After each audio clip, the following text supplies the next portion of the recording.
Welcome back to the UConn Sports Nation UConn football pregame show, and I'm joined by Joey Knight of the Tampa Bay Times to help bring a USF perspective to today's game. Joey, thanks for joining.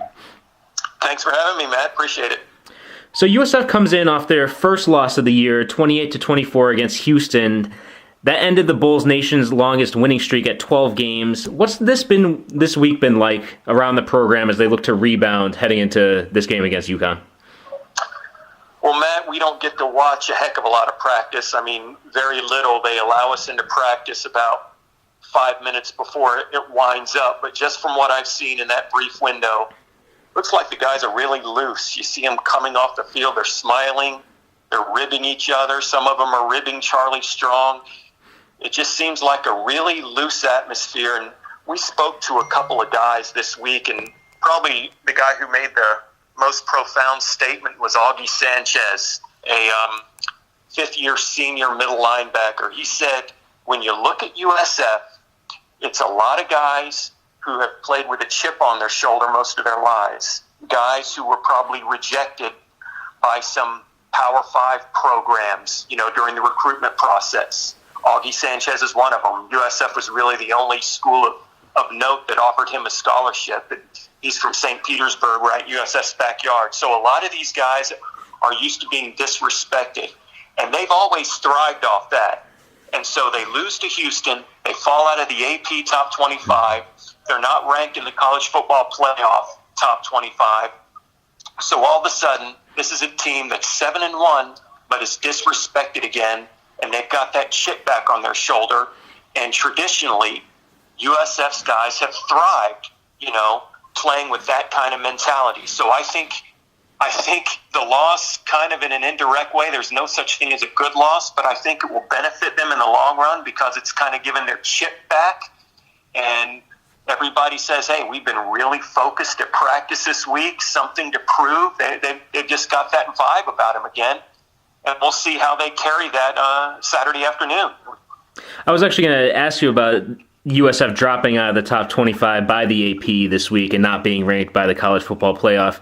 Has that been a topic of conversation this week? And were you personally surprised, given you're around the program and that they had the nation's longest winning streak and they had the 30 straight games scoring 30 points or more, I think it was. Just what's your take on that? I was not surprised because their schedule is so weak, and that's not really USF's fault. They had a couple of Power 5 programs drop off the schedule. There's, as you know, in contracts, there's a buyout clause, and Wisconsin and Georgia Tech exercise those buyout clauses either to move their game with USF back a couple of years or just to go play another opponent outright. So the schedule went from solid to very feeble, and USF just has a terrible schedule. Houston, of the 8 teams that USF has played so far, Houston is the only Division I program that currently has a winning record. So, that one team with the winning record beat USF. Again, it's not USF's fault. They're playing the teams on their schedule, but that strength of schedule component is horrible in USF's case. So, no, I wasn't surprised that they fell out of the top 25 after losing to Houston. Now, 2017 has, of course, been a new feel around the USF program with head coach Charlie Strong coming in. Has this season lived up to the expectations in your mind? I think so. I think this was a team based on the schedule, based on their returning guys they had coming back. This is a very veteran-heavy team, but they had a chance to go undefeated when you looked at all the components. So what happened last weekend against Houston was a surprise. I think it's been equally surprising how quickly Charlie Strong has kind of turned around this defense. This was a defense that struggled mightily against the run last year and struggled mightily in general. And now if you look at the statistics, USF is 22nd nationally, first in the American Athletic Conference in total defense. They're 14th nationally against the run, allowing fewer than 115 rushing yards a game. So just the way he has transformed the defense virtually overnight has been a little bit of a surprise. And we knew the kind of offense that Charlie was going to bring in, kind of a veer spread option type of thing with his coordinator, Sterling Gilbert, who he brought over with him from Texas.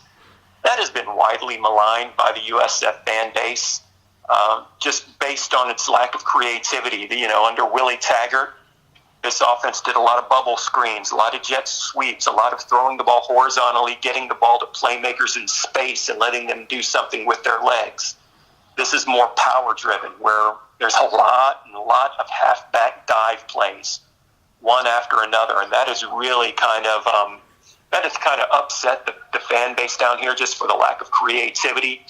They ran 36 first down plays last week against Houston. 22 of them were runs, and I think those 22 runs netted fewer than 20 yards. So you heard a few boos periodically from Raymond James Stadium last week. So just a lack of creative flair in this offense. It seems like Charlie Strong and Sterling Gilbert are just bent on establishing power and executing a power-based offense, and it hasn't always worked 100% of the time. It's been generally successful. I mean, this is the 9th-ranked rushing offense in the country, more than 260 yards a game, but you have moments such as last week where it did not work, and the coaches didn't improvise, and fans are justifiably upset at this point. So it's going to be interesting to see how the Bulls come out against UConn, whether they're going to diversify things.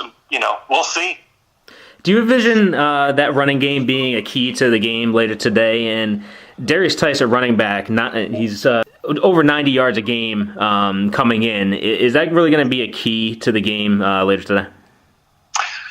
I think it will be a key just based on the fact that, as I said, Charlie Strong and Sterling Gilbert, his offensive coordinator, are bent on establishing a power run game. So they're going to try to establish the run, but I do think you'll see more of a horizontal dimension interspersed. I think they're going to try to do some things to get Quinton Flowers, their senior quarterback who has more than 10,000 career total offensive yards. I think they're going to try to do some things to get him out of the pocket, let him fling some screens, some bubble screens, maybe employ some jet sweeps, just to diversify things. I really think after what happened last week that you will see some diversity. But again, at their core, they're a power-based running team. So you're going to see a lot of Darius Tice and a lot of Dearness Johnson, the senior tailback, kind of a tailback tandem. I think you're going to see a lot of those guys this afternoon. And you mentioned Quinton Flowers. He's clearly one of the best all-around quarterbacks in the game throughout all of college football. Should UConn fans expect to see USF push the ball downfield at all? I mean, that's given the UConn secondary problems all season. At times, I know you mentioned this is a power offense team, but do you expect Strong and Gilbert to maybe take advantage of the UConn secondary at all? Oh, yes, especially with Jamar Summer, who's going to be out part of the game or most of the game with that suspension. Yeah, I expect them, they do a lot of play action with that power run game to try to stretch the field vertically and create one-on-one matchups downfield. So, yes, I think you'll see Quinton Flowers taking some shots vertically and horizontally. I mean, they're going to try to expose UConn's weakness, and obviously UConn's soft spot right now is that pass defense, and it's going to be a little short-handed today. So, yes, I expect you'll see them try to do some things with Quinton Flowers' arm as well as his legs, no question. Now, defensively, you already mentioned the vast turnaround that Charlie Strong's brought upon his arrival. You mentioned Augie Sanchez as well. Is he really the leader of this defense? And who else is going to stand out defensively for USF today? Oh, yeah. Augie's the quarterback of this defense the way Quinton Flowers is the quarterback of the offense. Augie is a fifth-year senior. He has 361 career tackles. With 7 today, he becomes USF's all-time leading tackler. So that's something to watch. And he's complemented by a very veteran secondary. You got Devin Abraham, who has, I believe, 4 interceptions at this point in time, a senior. His dad, Donnie, played in the NFL. He's kind of their roving center field guy. Mazzie Wilkins, another cornerback who's having an outstanding year. And, of course, Dietrich Nichols, an all-conference cornerback who slid down to nickelback this year just to kind of try to fortify their run support. Dietrich went along with it. He could have pitched a fit and said, "No, I'm a cornerback. I'm staying right here." But he acquiesced and he said, "Yeah, I'll do whatever it is for the team." And since he's slid to nickel, I don't think it's any coincidence that their run defense has improved greatly. So Dietrich Nichols, again, another anchor of a very, very experienced secondary, and the offensive front has been outstanding. Watch for number 10, Deidrin Sanat, kind of a traditional nose tackle, had 12 tackles last week against Houston.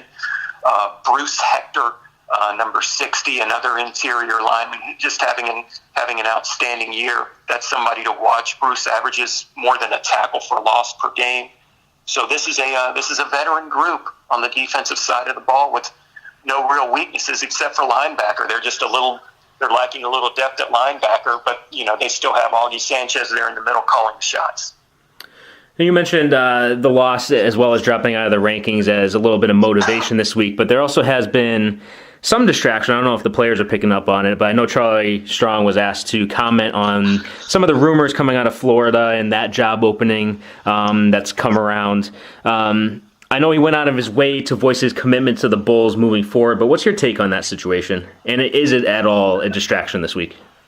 I don't think it's a distraction because this isn't these guys' first rodeo. They went through this last year with Willie Taggart and all the rumors, and Willie obviously left for Oregon shortly after the last regular season game. So these guys know this is the nature of the beast, and Charlie Strong's phone is going to ring. I mean, this is a guy who's still very well respected nationally as a coach. The hiccup at the University of Texas notwithstanding, we all know how that went down, and he did not have success there, but he had tremendous success before that at Louisville. Led that team to a Sugar Bowl victory against Florida. Obviously, his work as a defensive coach speaks for itself. He's got 2 national title rings as a coordinator at the University of Florida, and he's come in here and done a very, very good job with USF. So his phone is going to ring. I don't think he's a candidate at Florida because I think they have to make an offensive hire. They've got some real issues over there in offense at the University of Florida, and they've got to make an offensive splash hire, quite frankly, and Charlie just doesn't fit that mold. But he's going to get a call from some Power 5 schools, and he's going to listen because, this is a business. He's got a family to support, and, he knows the nature of the beast. So the Bulls players are used to this. This is not their first rodeo. They dealt with this last year, and it's not a distraction for them. They are focused on making history at USF. This is a program that has never won a conference championship. And that's what, regardless of their coach's status, that's what they're gunning toward. This could be a very magical year still at the University of South Florida.